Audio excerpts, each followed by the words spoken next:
Hace algún tiempo, algunos años, se puso de moda decir que no es correcto referirse a la iglesia.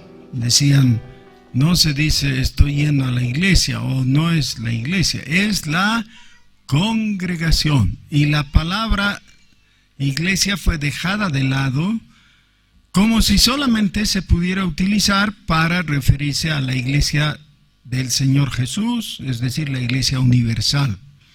Entonces, según esta teoría, cada vez que uno hablaba de la iglesia, estaba hablando de toda esa gran compañía planetaria de los creyentes, ¿no? No es el uso bíblico de la palabra.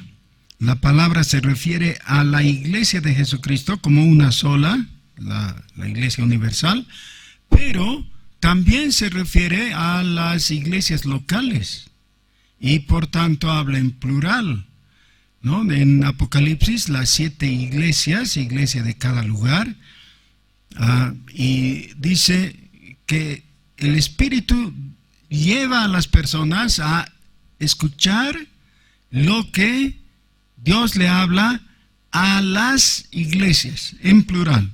Así que es totalmente válido decir iglesia, pero la otra palabra que la sustituyó, congregación, es igualmente válida. Congregación es la palabra en español que traduce al término griego sinagoga. En griego es synagogen, es la sinagoga. Y a veces se usa en el sentido totalmente legítimo, válido, de la sinagoga de Jesús. En contraposición a eso, en Apocalipsis, se dice de la sinagoga de Satanás, ya que es la congregación de los que sirven a Satanás. Ahora entonces, ya una vez despejadas esas dudas, esos usos arbitrarios del lenguaje, nos preguntamos no solamente en lo etimológico, es decir, la raíz idiomática, sino en el sentido, en el concepto de dónde surgió ese concepto de iglesia o sinagoga. Quiere decir iglesia o congregación. ¿De dónde? Estoy escuchando sugerencias. Lo que hay que hacer es siempre volver a la Biblia, ¿no es cierto? Hay que volver a la Biblia y ahí ver la información fundamental. Hechos capítulo 2, un pasaje conocido, ni lo vamos a estudiar ahora, solo lo vamos a leer así rápidamente. Hechos capítulo 2, el famoso versículo 42, que yo no debía buscarlo porque lo sé de memoria, dice, y perseveraban en la doctrina de los apóstoles, la comunión unos con otros, el partimiento del pan y las oraciones. 4 características de los primeros cristianos organizados en sinagoga, o en congregación, o en iglesia, que es lo mismo. 4 características. Versículo 43. Y sobrevino temor a toda persona, y muchas maravillas y señales eran hechas por los apóstoles. Y todos los que habían creído estaban juntos y tenían en común todas las cosas, y vendían sus propiedades y sus bienes, y lo repartían a todos según la necesidad de cada uno. Y perseverando unánimes cada día en el templo, y partiendo el pan en las casas, comían juntos con alegría y sencillez de corazón. Ese es el dato sociológico inicial que se da. Cuando una sinagoga, o iglesia, o congregación, se puede preciar de serlo. ¿Cuándo podemos tomarnos las manos y decir, somos una familia, una iglesia o una congregación? Bueno, algunos Les gustaría, de hecho, aplicar lo mencionado en el versículo 45. Entonces dicen, hay que vender todas las cosas y que se reparta entre todos, es decir, comunismo. Esa no es la indicación, porque esto hay que leerlo en el contexto histórico que se da, y no ha habido una instrucción de parte del Señor en ese sentido. Pero lo que continúa es más bien lo que Dios ha querido desde siempre, y que tiene que ver con el carácter del culto de hoy día. Los que estaban presentes a la hora que debían estar presentes, a las 9:30, han escuchado el llamamiento. ¿Cuál era el llamamiento? ¿Se acuerdan? ¿De hoy? Sí, alabad a Jehová. Salmo 148, ¿no? Alabad a Jehová. Eso se repite en cada versículo. Hay un llamado al pueblo a alabar a Dios. Aquí en el versículo 47 de Hechos 2 dice, alabando a Dios. Y ese debe ser el elemento común prioritario. Dice, y teniendo favor con todo el pueblo. Es decir, su conducta era tal que no los enemistaba con las otras personas, con sus vecinos, con la gente que habitaba en Jerusalén. Y el Señor añadía cada día, y aquí se usa la palabra, por fin, se añadía cada día a la iglesia. ¿Qué tiene de extraño esto? ¿Notan? Añadía a la iglesia. Bueno, yo les voy a dar para que no tengan que sufrir. ¿Saben que esta es la primera vez que se habla del asunto como una práctica?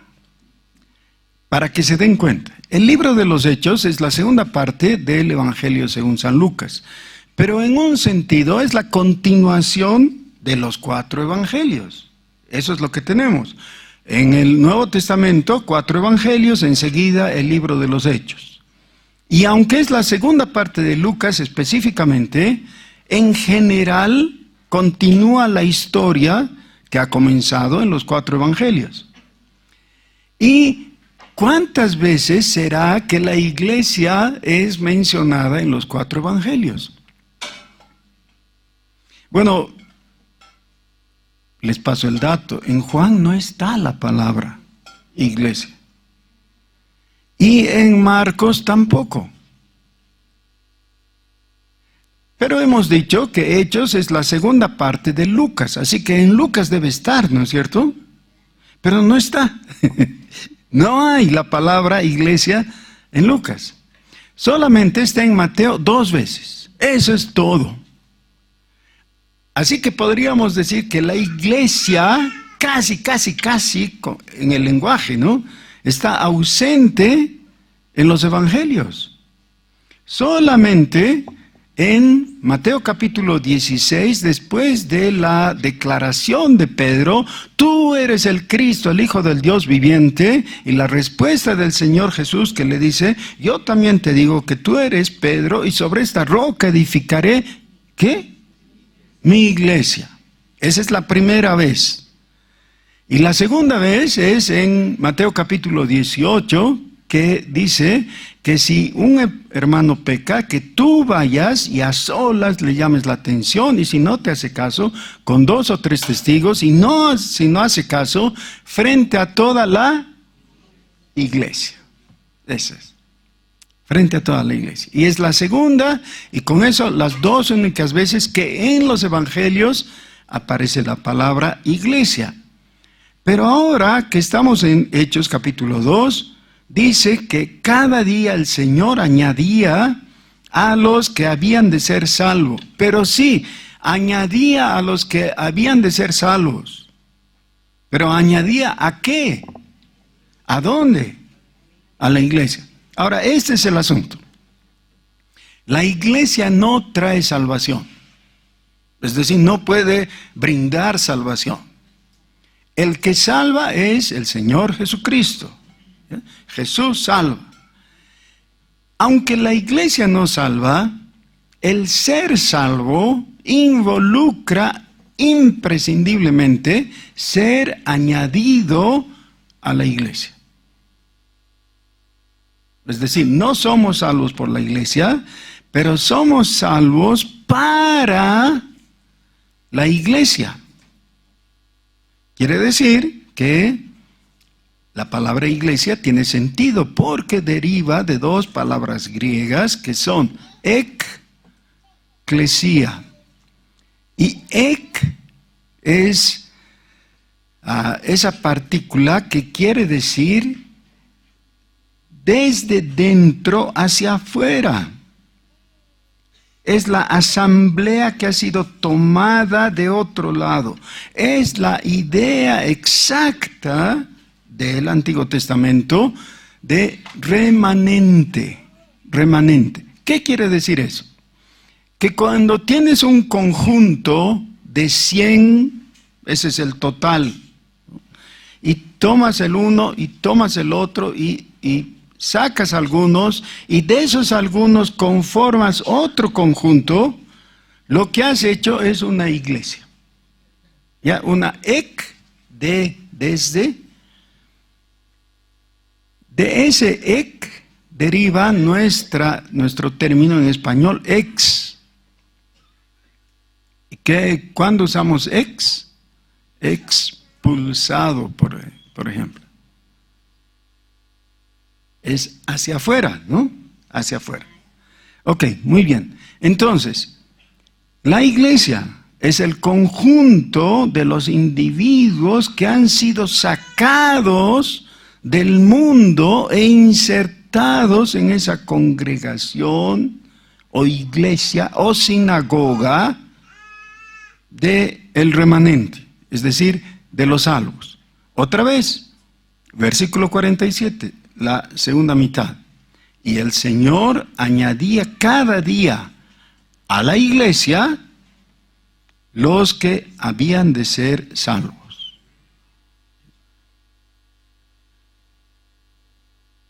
Somos salvos por el llamamiento del Señor, por la gracia de Jesucristo, y eso tiene que ver con algo individual. Para tener una vida comunitaria en la iglesia. Muy bien, ahora ya tenemos la comprensión del momento histórico del nacimiento de la iglesia, aquí en el capítulo 2 del libro de los Hechos. Pero ¿dónde comenzó esa formación ideológica? Ya no tiene que ver con este momento histórico. En realidad, para ellos no fue algo extraño. No fue algo inesperado o totalmente contrario a lo que hubieran esperado. No, justamente esa era una idea que surge a través del Antiguo Testamento y que tiene que ver con una de las experiencias formativas que están en el libro de Éxodo, que es lo que estamos estudiando en esta temporada. Así que de nuevo les ruego por favor que abran sus Biblias, esta vez en el libro de Éxodo, y se dispongan. Vamos a tener una lectura un poco larga, pero necesaria para lo que estamos haciendo.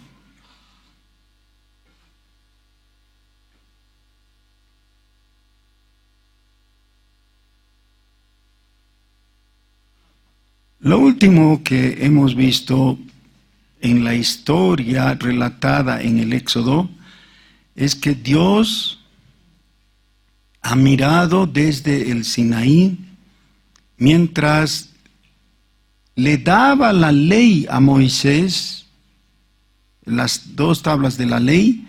El pueblo impaciente dijo: Moisés se ha ido y no vuelve. Así que Aarón, haz algo, consíguenos unos dioses que nos lleven a donde estamos yendo. Y Aarón, obediente al pueblo, pero no a Dios, les pidió oro de sus aretes y joyas y sacó el famoso becerro de oro. Así que cuando Moisés estaba bajando del monte, hizo un comentario, dijo, hay bulla en el campamento. Y Josué, que le había esperado a cierta distancia, le dice, sí, parece que hay una batalla. Dice, no son alaridos de batalla, de heridos o algo así, sino más bien de fiesta.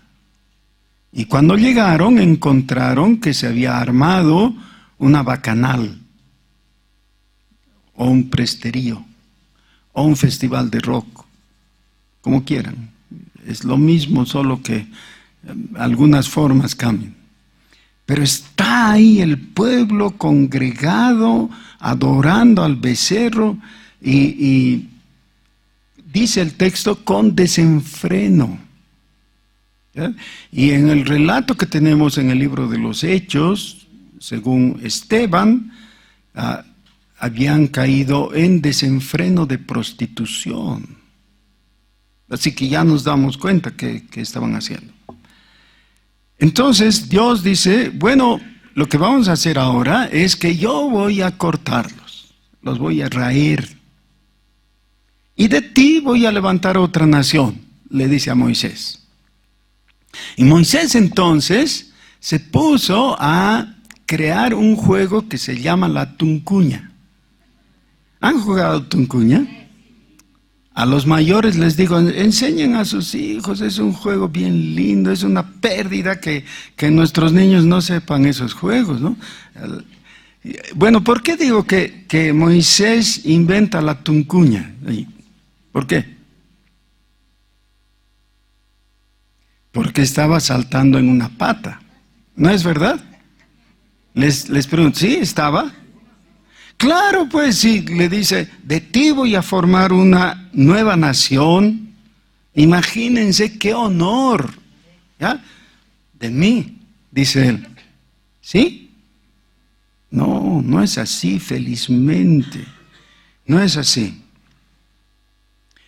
Versículo 9 del capítulo 32. Dijo más Jehová a Moisés, yo he visto a este pueblo, que por cierto es pueblo de dura cerviz. Ahora pues, déjame que se encienda mi ira en ellos y los consuma. Y de ti yo haré una nación grande.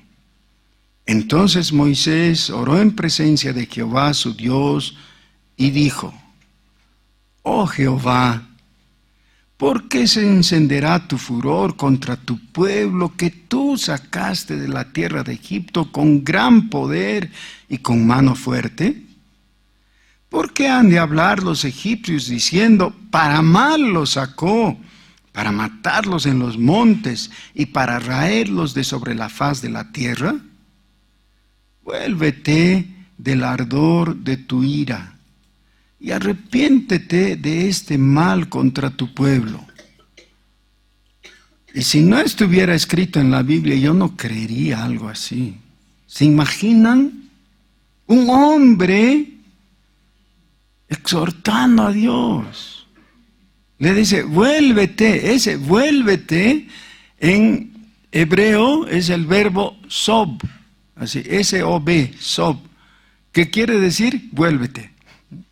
Es decir, cambia de dirección, regresa por donde has venido, eso significa. Y es el mismo sentido de arrepiéntete, solo que con dos palabras.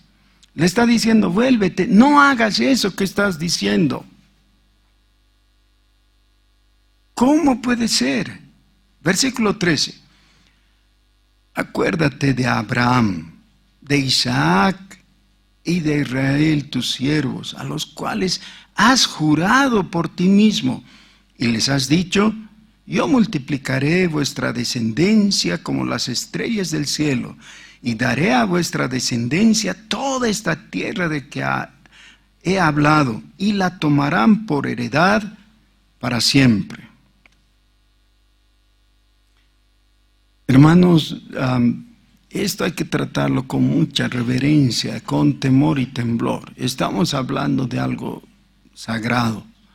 Hablar con Dios y pedirle que no haga lo que Dios está proponiendo hacer. No, rogarle a Dios que se arrepienta y tener éxito en el intento. ¿Le podemos torcer el brazo a Dios?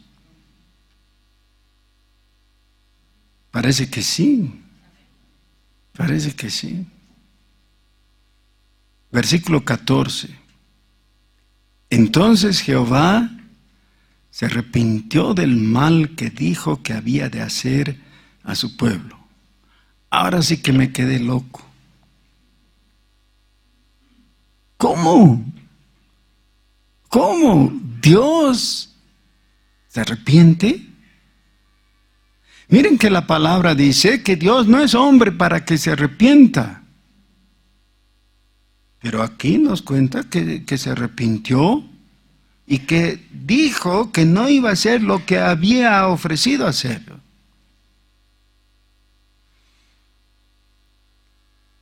Y volvió Moisés y descendió del monte, trayendo en su mano las 2 tablas del testimonio, las tablas escritas por ambos lados.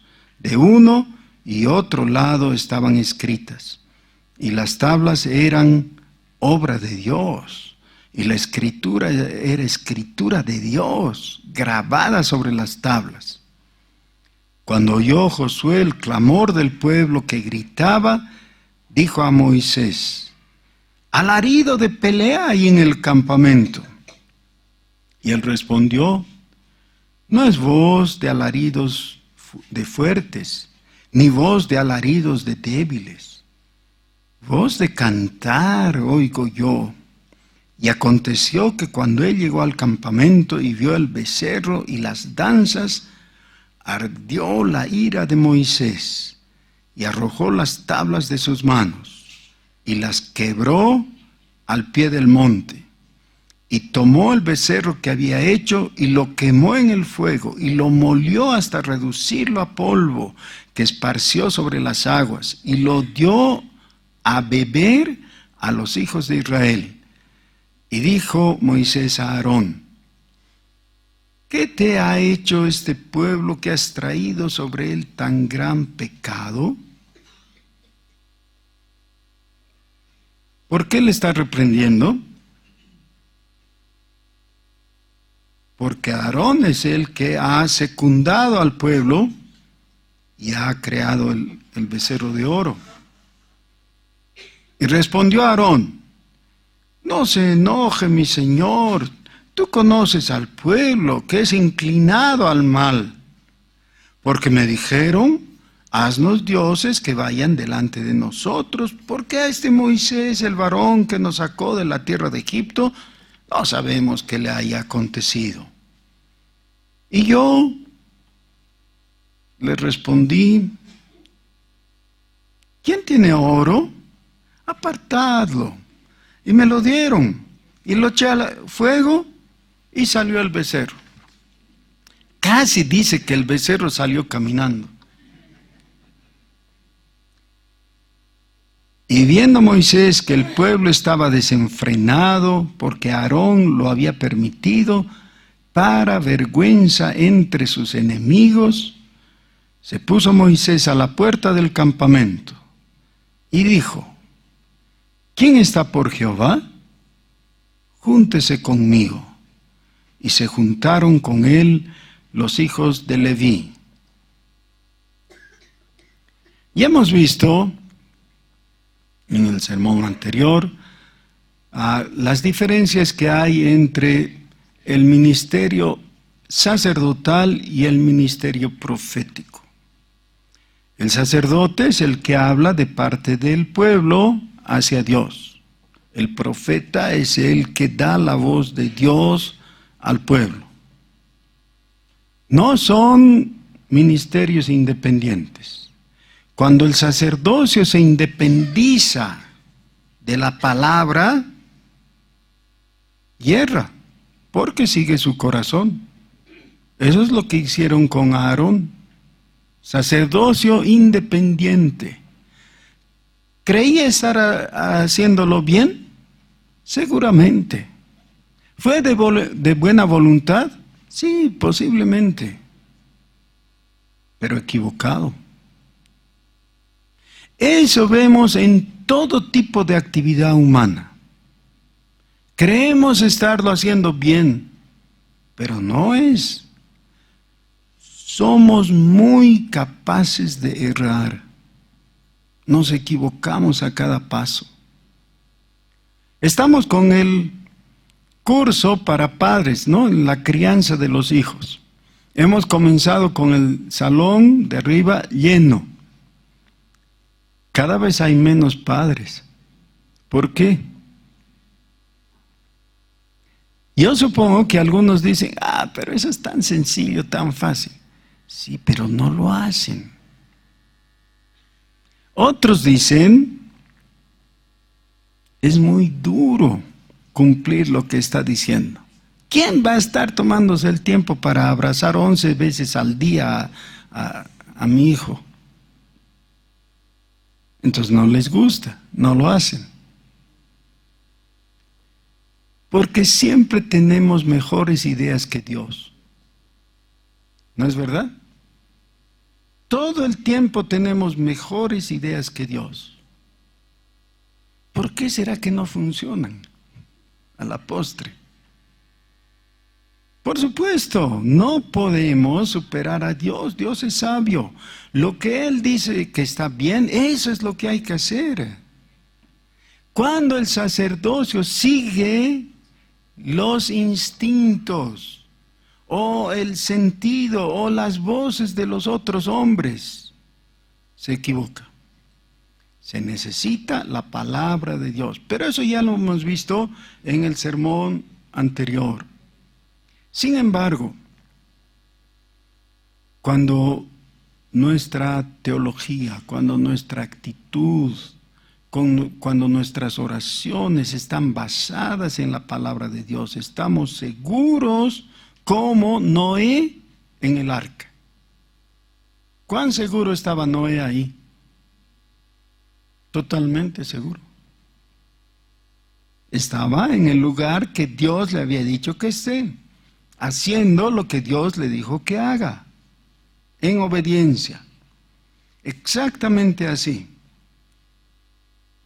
Ahora Moisés se ha atrevido a hacer una pulseta con Dios, ¿no? A contradecirle y pedirle, por favor, no los destruyas. Acuérdate de tus juramentos en su favor. ¿Necesitaba Dios toda esa exhortación?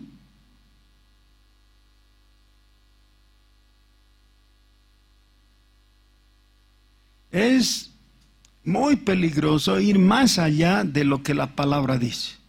Hasta donde vemos, simplemente lo hace con buen fundamento porque él le había creído a Dios.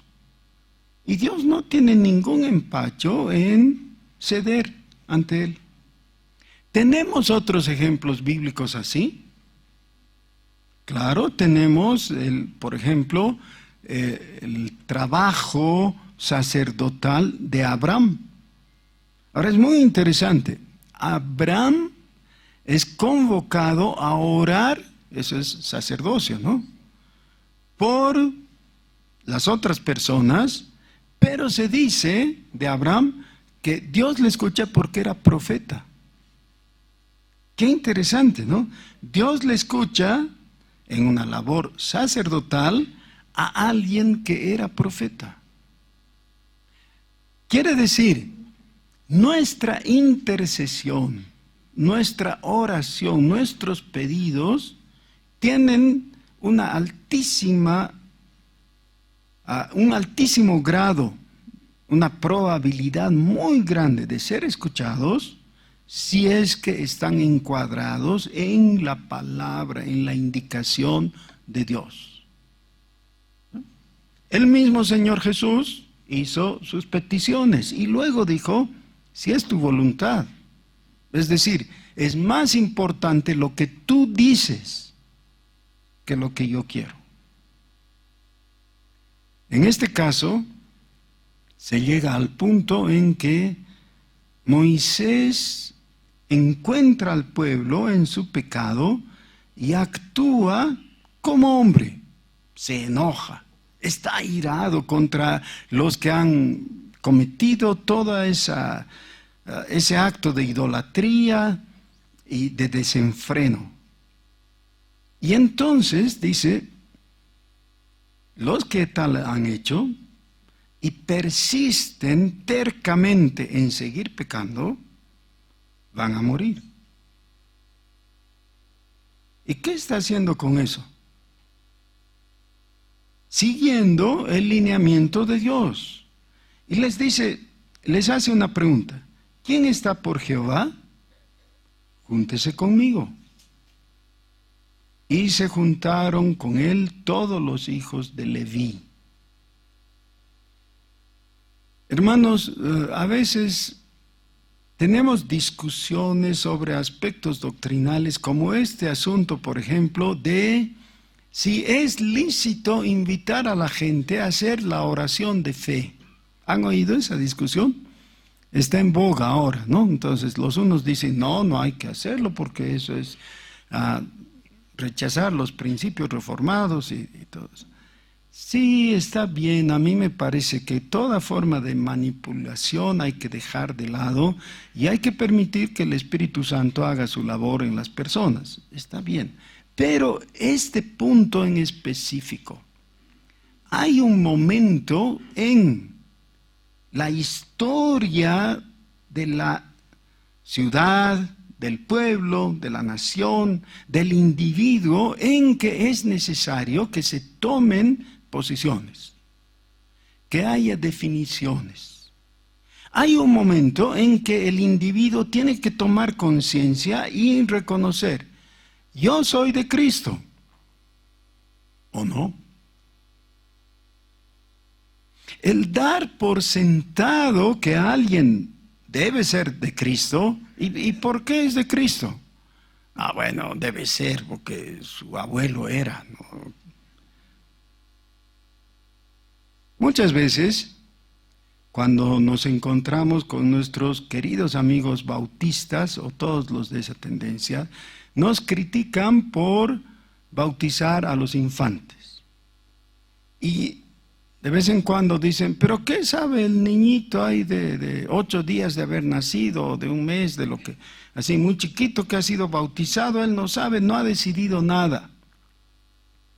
La respuesta reformada es, sí, porque en realidad su decisión poco vale. La decisión de Dios es la que vale. Y con el bautismo estamos reflejando la decisión de Dios y estamos confiando en Dios que va a salvar a esa persona. A mí me satisface esa respuesta, que puede ser muy larga, ¿no? Esta era la forma corta de plantearla. Sí, pero eso no niega la responsabilidad que todo individuo tiene de en algún momento definir su vida y decir de viva voz, yo soy de Cristo. Por eso, Romanos capítulo 10 dice que hay que creer en el corazón, pero también hay que confesar con la boca. ¿Ya? Confesar con la boca no es para sí mismo, es para que los otros escuchen. ¿Eres cristiano? Sí, qué bien, Dios lo sabe. Tu vecino tiene que saber también. ¿Y tu compañero de oficina? Claro, tendría que saber. ¿Y cómo va a saber? Algunos dicen, no, el testimonio, es decir, la buena conducta, eso es suficiente. No, con la boca se confiesa que Jesús es el Señor. Así que La próxima vez que te encuentres con ese viejo primo que tienes ahí, que de vez en cuando se hallan, ¿no? Y se abrazan y qué lindo estás, ¿no? Que ya tienes menos pelo, no sé qué. Sería muy bueno que al saludarlo y después de que tú le has preguntado ¿y cómo estás? Y todo eso, y él te responde en forma similar y te dice ¿y tú cómo estás? Ahí sería muy lindo que le digas, estoy muy bien porque estoy bendecido por la gracia de Dios. Jesús es mi Señor. Y cuando Él vea que lo estás diciendo con sinceridad, entonces es muy posible que sea movido a la fe. Por supuesto, después de una explicación del Evangelio, claro.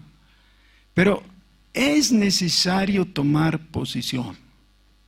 No puedes postergar. Alguna vez decimos, un poco en burla, ¿no? Con ironía, de alguien que dice, bueno, sí, yo soy cristiano, pero no fanático. Espero que tú no seas de esos.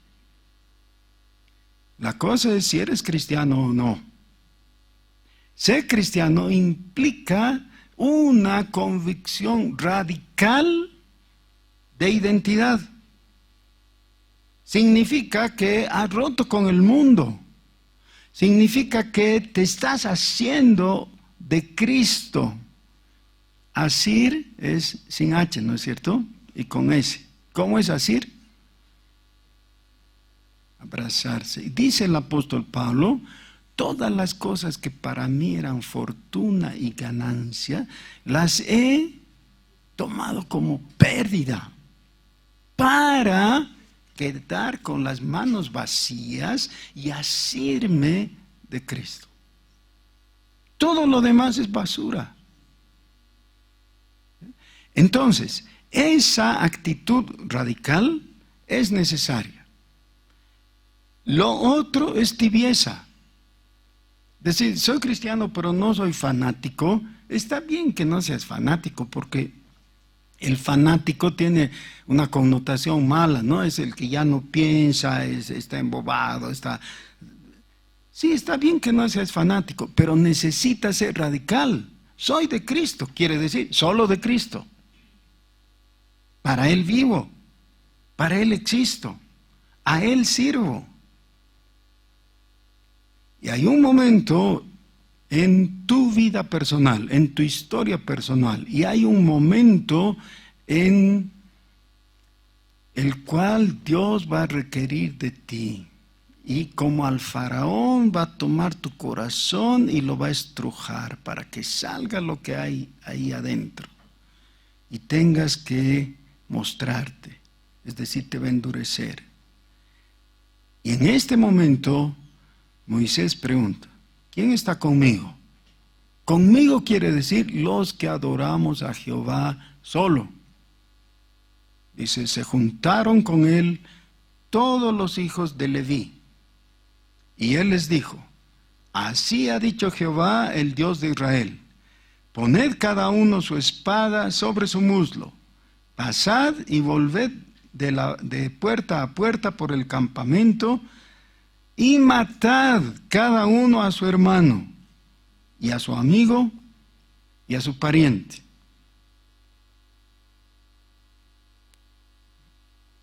Mejor pasamos por alto esto. Muy feo, ¿no? Muy comprometedor. No podemos, es la palabra. Ahí está escrito. Leemos lo que está escrito. Pero es muy cruel. ¿Saben qué? Hemos aprendido mal a conceptuar que hay pecados que tienen una gravedad similar a la condenación que socialmente se hace de eso. Por ejemplo, si alguien cuenta que Ayer nomás ha cometido un asalto en el banco. Ha entrado con un arma automática, ha matado a unas cuantas personas y se ha robado una cantidad de dinero. Viene y nos cuenta eso. Y le decimos, ¿de verdad has hecho eso? Sí, dice. ¿Y el dinero? Sí, lo tengo conmigo, lo tengo escondido. Pero ¿y qué? ¿Eres un asaltante? Sí. ¿Y asesino? Sí. Y entonces le decían, qué bien, bueno, toma asiento y vamos a comer. ¿Sí? No, ¿cómo actuamos en una situación así? Nos parece gravísimo, ¿no? Y claro, no queremos estar cerca de tal persona porque por ahí nos van a involucrar, ¿no? Y es muy comprometedor y todo eso, y lo reprobamos y lo rechazamos y todo. Y está bien, por supuesto, porque robar y matar son pecados que Dios condena, está bien. El problema es que sí, hablando del ambiente masculino, ¿no? Si viene un compañero de oficina y están ahí en un grupo de varones, y este compañero viene y dice, el viernes me fui de viernes de soltero a una farra y después terminamos en tal prostíbulo. ¿Cuál es la actitud de los otros?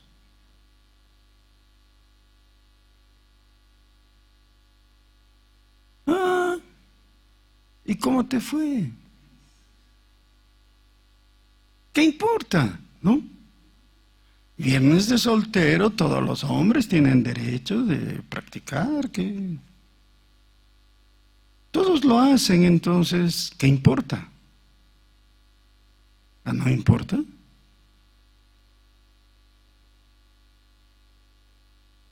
Si robaron en un banco, eso sí importa, pero ir a un prostíbulo no importa tanto.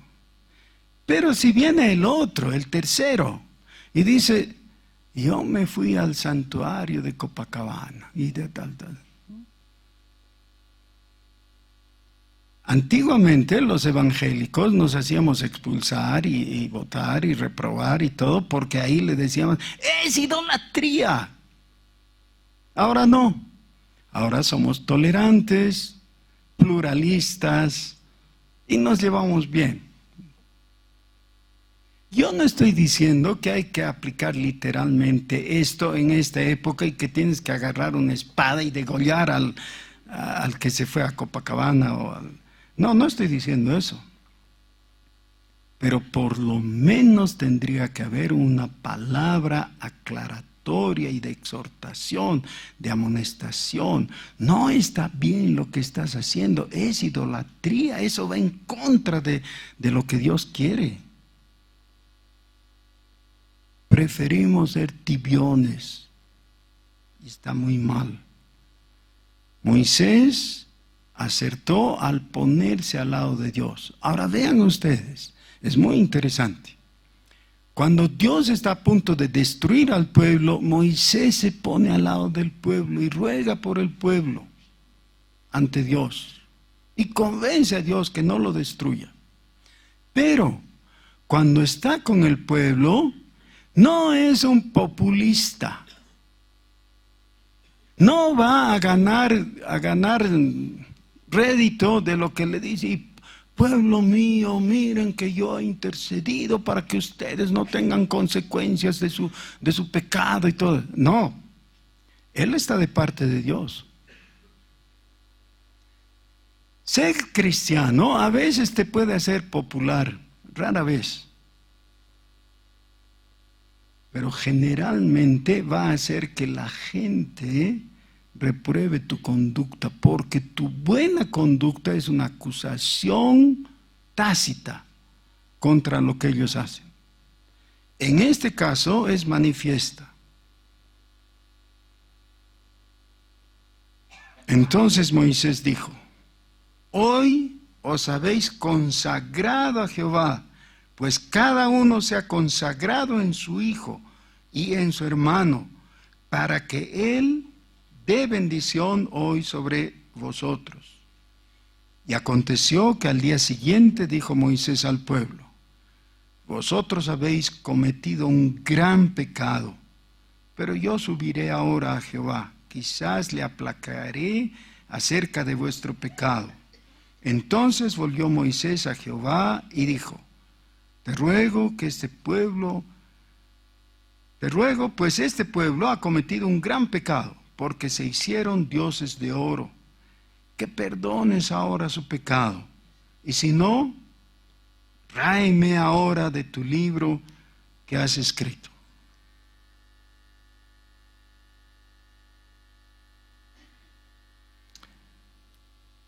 ¿Cuándo es la última vez que has orado por tu ciudad, la ciudad en que vives? Y por tu barrio. O más cerca, por tu familia. Muy cerca, por tu hijo. ¿Cuándo has orado por tu hijo o hija? Hermanos, quiero recordarles que la palabra, tanto en Éxodo capítulo 19 como en 1 Pedro capítulo 2, establece muy claramente: nosotros somos el pueblo de Dios. Y entre otras cosas, eso significa que somos real sacerdocio. Sacerdocio. ¿Qué hace el sacerdote? Intercede, ruega. Eso es. De vez en cuando se escuchan quejas de algunos cristianos que dicen: ¿por qué en la antigüedad se veían tan grandes maravillas como eso de cruzar el Mar Rojo o detener el sol o cosas magníficas, y en nuestros días no? ¿Han oído esa queja? Tal vez ustedes han manifestado esa queja también. Hay dos cosas. La primera: una sola vez cruzaron el Mar Rojo, así que eso no ocurre todos los días. Pero una vez en tu vida sería lindo que veas algo así, ¿no? La segunda: cuando alguien oró según la voluntad de Dios en determinada circunstancia, vio la maravilla. Por supuesto, ¿cómo vas a ver maravillas si no estás en el lugar de obediencia a Dios?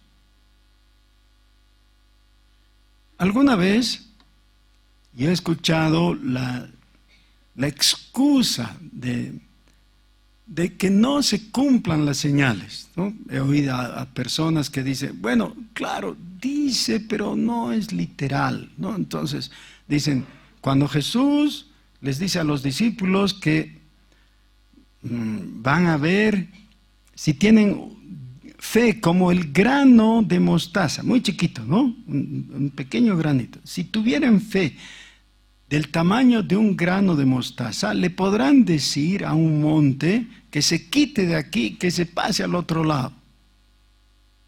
Mover montes. Y luego dicen: claro que eso no se cumple literalmente. Y yo digo, si no es literal, entonces ¿de qué sirve?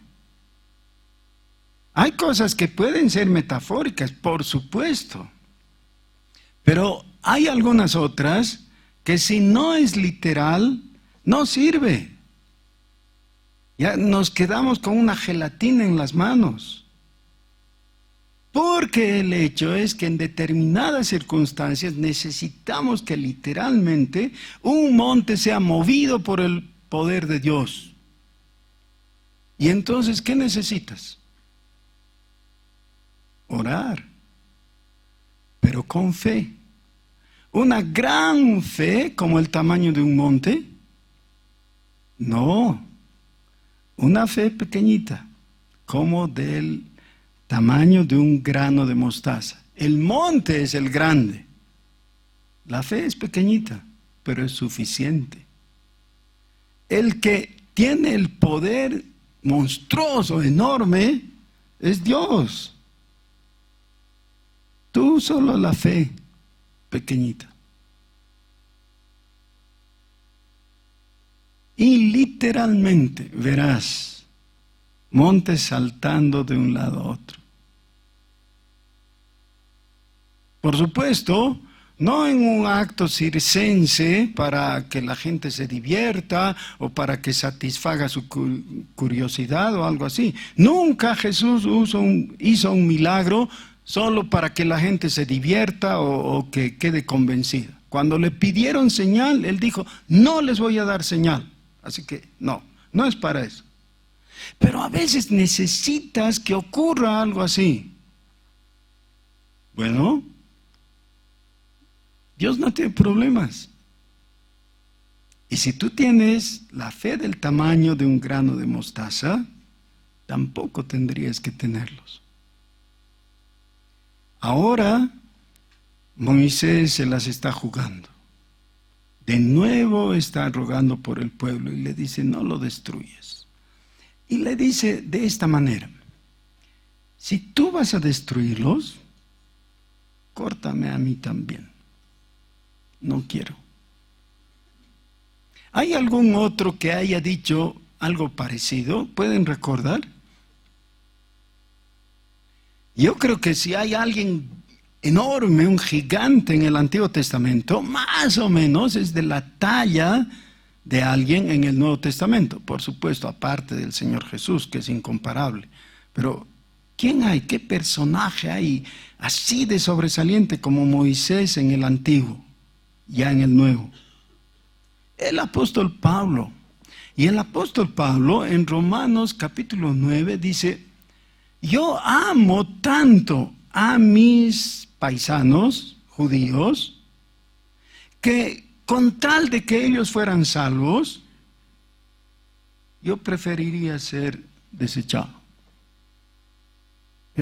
Esa es la actitud correcta y eso es lo que está manifestando ahora Moisés. Moisés no quiere ser raído, por supuesto. Lo que quiere decir es, si no me vas a atender en el pedido de perdonar al pueblo, yo también quiero ser cortado. Pero Dios siempre nos sorprende porque Él está mucho más alto. A Moisés le ha dicho, ráeme ahora de tu libro que has escrito. Y Jehová respondió a Moisés, al que pecare contra mí, a éste raeré yo de mi libro. Ve pues, ahora, lleva a este pueblo a donde te he dicho. He aquí mi ángel irá delante de ti. Pero en el día del castigo yo castigaré en ellos su pecado. Y Jehová hirió al pueblo, porque había hecho el becerro que formó a Aarón. Una cosa es interceder y convencer a Dios y lograr que se arrepienta del mal. Y otra cosa es dárselas de consejero de Dios. Dios no necesita consejeros. ¿Dios atiende nuestras peticiones? Sí, pero no va a aceptar nuestras indicaciones. ¿Ya? Dios no tiene directores técnicos que le digan qué hacer. Él es sabio. Y lo que Él hace siempre es mejor de lo que nosotros hubiéramos pedido o esperado. Gloria a Dios. Gloria a Dios. ¿Qué es la iglesia? La iglesia es el remanente de los que han sido rescatados por la bondad, la misericordia de Dios, pero también desde el lado humano, que han definido su corazón y han dicho, yo soy adorador de Jehová, en el Antiguo Testamento o en el Nuevo. Yo soy de Cristo. Soy un redimido de Él. Yo soy de Cristo. Quiero rogarte que hables con la persona de tu lado, que no sea tu familiar, por favor. Entonces, si a tu lado está tu familiar, al otro lado o al de adelante, respetuosamente le pidas su atención. Y mirándole a los ojos, le digas: yo soy de Cristo. ¿Pueden hacer eso? Por favor.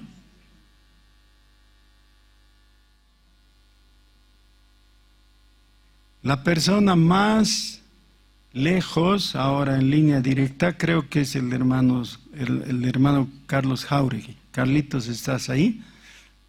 ¿Puedes ponerte de pie? Carlos, yo soy de Cristo. Amén. Vamos a gozarnos, somos de Cristo. Somos de su equipo, somos de su remanente. No somos mejores que los demás, jamás pensemos eso. Pero Dios ha tenido misericordia de nosotros.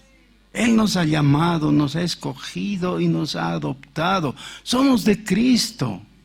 Pasen los músicos, por favor, pasen rápidamente. Hermanos, vamos a orar. Vamos a decirle formalmente a Dios lo que corresponde a la conclusión de este nuestro estudio. Oremos. Señor,